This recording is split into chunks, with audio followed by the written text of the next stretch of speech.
Hello everyone, welcome to the exam time. So यार, आज हमारा लेक्चर नंबर 3 है इकोनॉमिक्स का, और आज हम लोग कंटिन्यू करने वाले हैं अपने प्रीवियस टॉपिक को। लास्ट वीडियो में एक छोटा सा पोर्शन रह गया था अपॉर्चुनिटी कॉस्ट, और कहीं ना कहीं पीपीसी से रिलेटेड कुछ और भी छोटे मोटे फैक्ट्स थे। पीपीसी लगभग खत्म ही था, लेकिन अपॉर्चुनिटी कॉस्ट से रिलेटेड कुछ बातें थे जो कि मुझे तुमसे शेयर करनी थी। सो सबसे पहले फटाफट उसे कंप्लीट करते हैं, फिर मूव करेंगे अपने नेक्स्ट टॉपिक की तरफ, जो कि है यूटिलिटी एनालिसिस। तो सबसे पहले तुम्हें देखो समझना होगा कि what is opportunity cost. Opportunity का मतलब क्या होता है, ये चीज़ तो तुम्हें पता है कि कोई भी तुम सिंपली क्या बताऊं मैं तुम्हें लेवल लैंग्वेज में, कि कोई भी चीज़ तुम्हें मिल रही है जो तुम्हारे फ्यूचर के लिए बेनिफिशियल हो सकती है, तुम्हें अपॉर्चुनिटी दी जा रही है कि तुम उसे ग्रैब करो और वो काम तुम परफॉर्म करो। जस्ट वही है अपॉर्चुनिटी कॉस्ट में। क्या होता है इसमें, सिंपल एक तुमने स्टेटमेंट बचपन से पढ़ा होगा क्लास 11 से, कि the next best alternative foregone. तुमने किसी दूसरे चीज के लिए किसी एक चीज का सेक्रीफाइस किया। फॉर एग्जाम्पल, अगर तुम्हें 2 कप चाय मिल रहे हैं, साथ साथ तुम्हें 1 ग्लास ऑफ ऑरेंज जूस मिल रहा है, तो तुमने 1 ग्लास ऑफ ऑरेंज जूस को सेक्रीफाइस किया in order to gain 2 cup of tea. ठीक है, 2 कप चाय के लिए तुमने 1 ग्लास ऑरेंज का सेक्रीफाइस किया, तो तुम ये कह सकते हो कि हाँ, मैंने 2 कप चाय के लिए 1 ग्लास ऑरेंज सेक्रीफाइस किया। तो ये तुम्हारी क्या है, अपॉर्चुनिटी कॉस्ट है। Next best alternative forgone. So the concept of opportunity cost has occupied a very important place in economics. Modern economics have used the concept of opportunity cost in allocation of resources besides the other field. तो modern economist, जो 2 economist होते हैं, traditional और modern, तो जो हमारे modern है उन्होंने इसे यूज किया है in the terms of allocation of resources. मतलब जब आप रिसोर्स को एलोकेट कर रहे होते हो पूरे इकोनॉमी में, तो उसमें अपॉर्चुनिटी कॉस्ट का इस्तेमाल हुआ है। तो अगर एक सिंपल लैंग्वेज में बात करें तो opportunity cost means opportunity lost. Opportunity cost है क्या है, तुमने एक अपॉर्चुनिटी को जाने दिया दूसरे अपॉर्चुनिटी के लिए, तो इसका तो वही मतलब हुआ ना, opportunity cost is opportunity lost. What is given up for getting something is called opportunity cost for of that thing. For instance, theoretically, एक कंज्यूमर है जो कि 2 कप चाय की जाने देता है फॉर 1 ग्लास ऑफ ऑरेंज। मैंने जस्ट तुम्हें उल्टा बताया, वहां पे ये लिखा गया। अब आता है मार्जिनल अपॉर्चुनिटी का कॉस्ट। देखो, एक टर्म मैं तुम्हें अभी बता रहा हूं पूरे इकोनॉमिक्स पढ़ते वक्त, माइक्रो पढ़ते वक्त, ये टर्म तुम्हारे दिमाग में सेट होना चाहिए। मार्जिनल का मतलब होता है एडिशनल, वन मोर यूनिट। ठीक है, एक एक्स्ट्रा यूनिट। अगर तुम एक चॉकलेट कंज्यूम कर रहे हो, अगर वर्ड वहां पे आ रहा है मार्जिनल, तो तुम समझ लो तुमने एक एडिशनल चॉकलेट खाया है। तो दिमाग में सेट कर लो, marginal means additional. So marginal opportunity cost, it is an addition to a cost, addition to a cost in terms of a number of units of a commodity sacrificed to produce one additional unit of another commodity. Marginal opportunity cost क्या होता है, किसी एक unit को produce करने के लिए, एक यूनिट प्रोड्यूस हो गया, उसके एक एक्स्ट्रा यूनिट को प्रोड्यूस करने के लिए तुमने दूसरे यूनिट को सेक्रीफाइस किया। एक यूनिट प्रोड्यूस है, तुमने इसका दूसरा यूनिट प्रोड्यूस करने के लिए तुमने किसी और प्रोडक्ट, इस प्रोडक्ट को सेक्रीफाइस किया, तो वो क्या होगा, तुम्हारा मार्जिनल अपॉर्चुनिटी कॉस्ट। मोबाइल, एक फोन, मेरे पास एक मोबाइल फोन है, मुझे दूसरा गेन करना है, तो मुझे उसे गेन करने के लिए मुझे इसे सेक्रीफाइस करना पड़ा। That's are opportunity cost. Next आता है marginal rate of transformation. It is the ratio of number of unit of a good sacrifice in order to produce one additional unit of another commodity. वही एक commodity को gain करने के लिए आपने दूसरे को सेक्रीफाइस किया, तो दोनों ही सेम है। तो ये चीज याद रखना, डेल्टा वाई।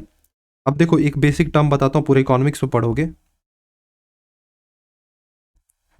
ये जो तुम देख रहे हो इसे बोलते हैं डेल्टा। क्या बोलते हैं, डेल्टा। चेंज इन भी तुम बोल सकते हो, चेंज इन हो गया, डेल्टा हो गया। तो delta Y, amounts of goods Y sacrifice, जैसे यहां पे तुम देख पा रहे होगे, मैं जूम कर दे रहा हूं, हाँ, amount of good Y sacrifice, तुमने कितना अमाउंट गुड्स वाई का सेक्रीफाइस किया in order to gain amount of goods X. Clear है, डेल्टा वाई अपॉन में delta X is our MRT of goods X and Y is equals to amount of goods Y sacrifice in order to gain amount of good X. Clear है। अब देखो, यहाँ पे properties और characteristics दे रखा है production possibility curve का, जो कि लास्ट क्लास में मैंने तुम्हारे साथ डिस्कस नहीं किया था। पीपीसी जो होता है वो हमारा डाउनवर्ड स्लोपिंग होता है। Downward slope of PPC means that if a country wants to produce one more goods, it has to produce less quantity of another goods. सीधा देखो, सिंपल यहाँ पे मतलब ये है कि पीपीसी डाउनवर्ड स्लोप क्यों करता है। इसमें ये बोला गया, अगर एक इकोनॉमी को एक एडिशनल गुड्स प्रोड्यूस करना है, तो उसे दूसरे गुड का लेसर क्वांटिटी प्रोड्यूस करना होगा, मतलब कम क्वांटिटी प्रोड्यूस करना होगा। तो ये क्या हमारा होता है, पीपीसी डाउनवर्ड स्लोपिंग होता है। पीपीसी जो होता है हमारा, वो concave to the point of origin होता है। लास्ट लेक्चर में भी मैंने तुम्हें बताया था क्यों होता है, कैसे होता है, ये सारी बातें मैंने तुम्हें बता दी। अगर तुमसे कोई क्वेश्चन पूछ लेता है स्लोप क्या होता है पीपीसी का, तो सिंपली डेल्टा वाई अपॉन में डेल्टा एक्स, या फिर अगर तुम्हें ये एक्सप्रेस नहीं करना है तो तुम सिंपली क्या बोल सकते हो, M R T is the slope of PPC. Marginal rate of transformation कह लो, मार्जिनल अपॉर्चुनिटी कॉस्ट कह लो, दोनों ही सेम है, इंटरचेंजेबली यूज होते हैं। तो स्लोप ऑफ पीपीसी की जब बात आती है तो क्या होता है, एमआरटी या एमओसी। अगर एक्सप्रेस तुम्हें करना है इसे फॉर्म में तो डेल्टा वाई अपॉन में डेल्टा एक्स। क्लियर है, यहां तक क्लियर ही होगा। और भी बातें की गई हैं कि अगर देखो, एक मैं तुम्हें बता दे रहा हूं, ये डाउनवर्ड स्लोपिंग क्यों था, क्योंकि हमारा एमओसी कह लो, एमआरटी कह लो, ये हमारा इंक्रीजिंग था, ये हमारा इंक्रीजिंग था, एमओसी इज इंक्रीजिंग, जिसकी वजह से जो हमारा पीपीसी था, प्रोडक्शन पॉसिबिलिटी कर्व था, वो डाउनवर्ड था, कनकेव था। क्लियर, डाउनवर्ड कनकेव कह लो। लेकिन अगर हम बात करें कन्वेक्स की, कन्वेक्स ऐसा हो गया, कन्वेक्स ऐसा हो गया, तो इसका ये मतलब है कि वो हमारा जो एमओसी है वो डिक्रीज कर रहा होगा, डिक्रीजिंग एमओसी होगा ना।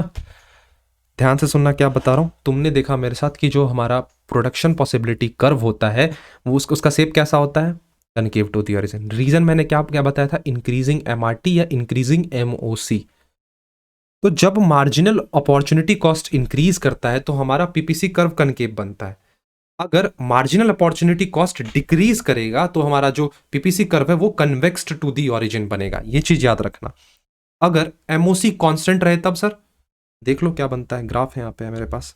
एमओसी डिक्रीज अगर कर रहा हो, ध्यान से देखना, एमओसी अगर डिक्रीज कर रहा हो तो तुम्हारा कर्व कैसा बनेगा, कन्वेक्स बनेगा। एमओसी कांस्टेंट हो तो तुम्हारा कर्व भी कांस्टेंट बनेगा, मतलब स्ट्रेट लाइन बनेगा। याद रहेगा या नहीं रहेगा? क्या सर चार्ट याद रखने इंपॉर्टेंट है? नहीं सर, याद रखना इंपॉर्टेंट नहीं है, जस्ट तुम्हारे कंसेप्चुअल क्लैरिटी के लिए दी गई है, तुम रीड कर सकते हो इसे। देखो चलो मैं समझा ही देता हूँ एक बार। यहाँ वेरियस कॉम्बिनेशन दे रखे हैं, कॉम्बिनेशन दे रखे हैं, वीट के हैं और यहाँ पे टैंक्स है। देखो वैसे रिलेवेंट नहीं है, स्किप करो इसे, तुम देखना चाहो तो देख सकते हो, लेकिन इंपॉर्टेंट नहीं है। जस्ट तुम्हें याद रखना है ये सारी चीजें कि एमओसी जब डिक्रीज करेगा तो पीपीसी का शेप कैसा होगा, एमओसी जब कांस्टेंट रहेगा तो पीपीसी का शेप कैसा होगा, कैसा होगा, स्ट्रेट लाइन होगा, स्ट्रेट लाइन, स्ट्रेट लाइन। अगर एमओसी इंक्रीज करेगा तो कनकेव टू द ओरिजिन होगा, याद रहेगा। अब कुछ वर्ड्स है जो कि मैटर करते हैं एक्चुअल में, economy, economies, economics, problem, scarcity, economising of resource, central problem, what to produce, how to produce, for whom to produce, production, consumption, PPC, PPF और अपॉर्चुनिटी का, सारे ही बातें मैंने तुम्हारे साथ डिस्कस कर ली। तो स्क्रीनशॉट तुम ले सकते हो इन सारी चीज़ों का, यहाँ का लो स्क्रीनशॉट सबसे पहले। चलो अब ये स्क्रीनशॉट ले लो, वर्ड्स दैट मैटर। यहाँ तक क्लियर है या नहीं है क्लियर, बताओ जल्दी से। क्लियर हुआ यहाँ तक जो भी मैंने तुम्हें बताया? चलो इस लेक्चर को यहीं तक रखते हैं, मिलेंगे अपने नेक्स्ट लेक्चर में। छोटा सा जो मैंने जानबूझ के रखा है कि पूरा सेपरेट रहे ये पीपीसी से कंसेप्ट रिलेटेड और एमओसी एमआरटी से रिलेटेड। नेक्स्ट लेक्चर में हम लोग स्टार्ट करेंगे अपने यूटिलिटी एनालिसिस को। सो तब तक के लिए धन्यवाद, बाय बाय, टेक केयर।